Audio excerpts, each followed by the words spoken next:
let me talk to you about Gyökeres. Obviously, yes. Gyökeres getting his first goal for Arsenal, great sign.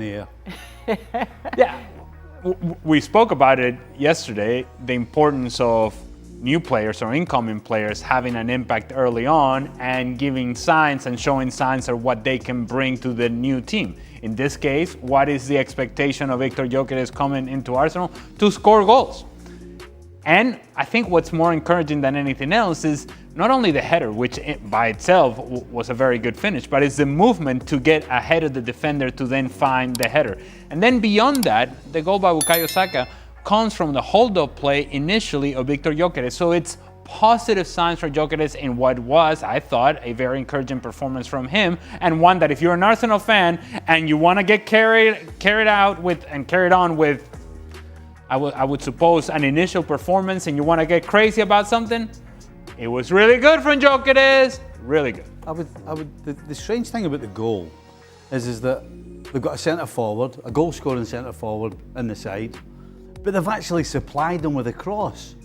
You know, Arsenal of last year wouldn't have crossed that ball. Zubimendi, obviously he wasn't there last year, that wouldn't have been crossed last year. It would have been held up, knock it back wide again, get it back to the halfway line, let's start again. I mean, that's what we would have seen from Arsenal last year. They wouldn't have scored a goal like that last year. So again, that's a positive. Maybe it's another way that they're going to try and get the ball into the box early for Gyökeres. Yeah, let's go see how our security team is doing outside Wembley there with Craig and Frank. Frank, we were just saying, we hope that you know your teammate's name today, Craig Burley. And are you guys safe? Are you okay? Who are these people around you? Oh my God. Have I missed something here? Yes, because I forgot, because I remember that Mario Melchiot scored the goal, but I didn't remember his first name. And of course, now we're making a big story his last name either. Like Mario, and blah, blah, blah. And that's all come from that horrible Dan Thomas, but whatever, you know. And I love Mario. As well, and I know, I was saying that because I know, you know, through the megahertz, you know, I thought Mario could hear us. And that's why I say Mario. Yeah, and I'm sorry about that, guys. You know, we're doing this live TV, and there's a lot of passion around here, but unfortunately we actually got a very rude and threatening individual who we couldn't get rid of. So that's just what... Luckily, he wasn't threatening me, but he was threatening to knock Frank's head off at one point. Yeah, but I wish he did, you know? It would have been very funny after. Well, talking about security, where is your security? Yes, exactly. That's what we're worried about. Yeah, that's what we're worried about, Craig. But I'll tell you what Arsenal are not worried about. Viktor Gyökeres getting his first goal today. Yeah, well, he's paid to do that. So I would like to think, you know, and it's a friendly, and, you know, they're expecting a lot of him. They've signed well. We're obviously here to do the Community Shield. We're going to talk about it. Liverpool have signed well, really well. So have Arsenal.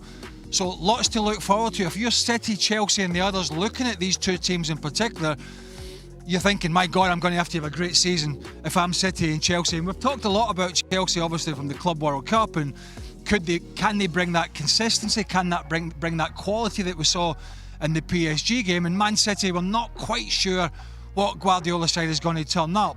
But I think we're pretty clear, 99% clear, what we're going to get from Arsenal and Liverpool, because they're not going to go away. They're two sides that have been built over a number of years, and they have signed brilliantly in the summer. And of course, as you mentioned, Gyökeres, he scored goals in England at Coventry in the Championship.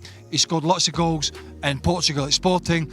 And Arsenal have paid big money because they want somebody to put the ball in the back of the net. So, yeah, a confident start, but it's all about doing it in the league. Yeah, absolutely. But we will still ask you about another friendly where we got to see another news. Right, Gooners. Let's talk about what we've all been waiting to see. Viktor Gyökeres getting his first goal in an Arsenal shirt. Now, I know it's only a friendly, but bloody hell, you can see why we splashed the cash on this lad. The way he took that header today, clinical as you like, that's exactly what we've been crying out for, isn't it? What's got me buzzing is how natural it looked. The movement to get ahead of the defender, the positioning, the finish, pure class. And let's be honest, after watching us struggle with our crossing and getting balls into the box effectively last season, seeing a proper number 9 attack crosses like that feels like Christmas morning. But it wasn't just the goal, was it? His hold-up play that led to Saka's goal showed exactly why Arsenal have invested big money in this Swedish beast. Now look, if you're loving this kind of Arsenal content and want to stay ahead of all the latest from Colney and the Emirates, make sure you hit that subscribe button. Yeah, We're going to be covering every twist and turn of this season, from the brilliant to the bonkers, because that's just how we roll as Gooners. Your support means everything to this channel, and trust me, there's so much more coming your way. What's really encouraging is how different this goal was from what we saw last year. As the pundits were saying, Arsenal of last season wouldn't have crossed that ball. We would have held it up, knocked it back wide, recycled possession, gone back to the halfway line, and started again. The classic Arsenal overthinking. But today, Zubimendi whipped in a proper cross, and Gyökeres was there to finish it off. That's exactly the directness we've been missing. This feels like a statement signing, doesn't it? We've all been crying out for years about needing a proper striker, someone who can put the ball in the back of the net consistently. Gyökeres proved he could score goals in England with Coventry in the Championship, banged them in for fun at Sporting in Portugal, and now Arsenal have paid big money because they want somebody who knows where the goal is. The thing that excites me most is how this changes our whole approach.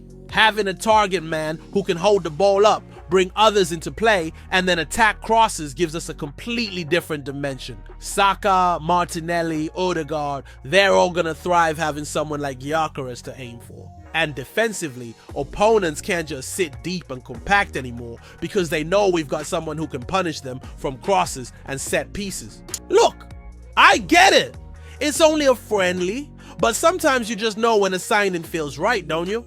The way he carries himself, the way he attacks the box, the confidence in his finishing. This lad could be exactly what Arteta's been looking for to take us to that next level. We've built something special over the past few seasons, and now we've got a proven goal scorer to finish off all that brilliant build-up play. What really impressed me was how quickly he settled into the team patterns. That connection with Saka for the second goal wasn't lucky. That's the kind of understanding that develops when you have a striker who knows how to find space and create opportunities for teammates. If this is just a taste of what's coming, then we're in for a treat this season. The Premier League better take notice. Arsenal aren't messing about anymore. We've got the creativity, we've got the defensive solidity, and now we've got a proper number 9 who can deliver when it matters. This could be the missing piece that finally gets us over the line. So what do you think, Arsenal family? Is Gyökeres going to be the difference maker that finally brings the Premier League title back to North London? Or are we getting ahead of ourselves after one preseason goal? Let me know in the comments below.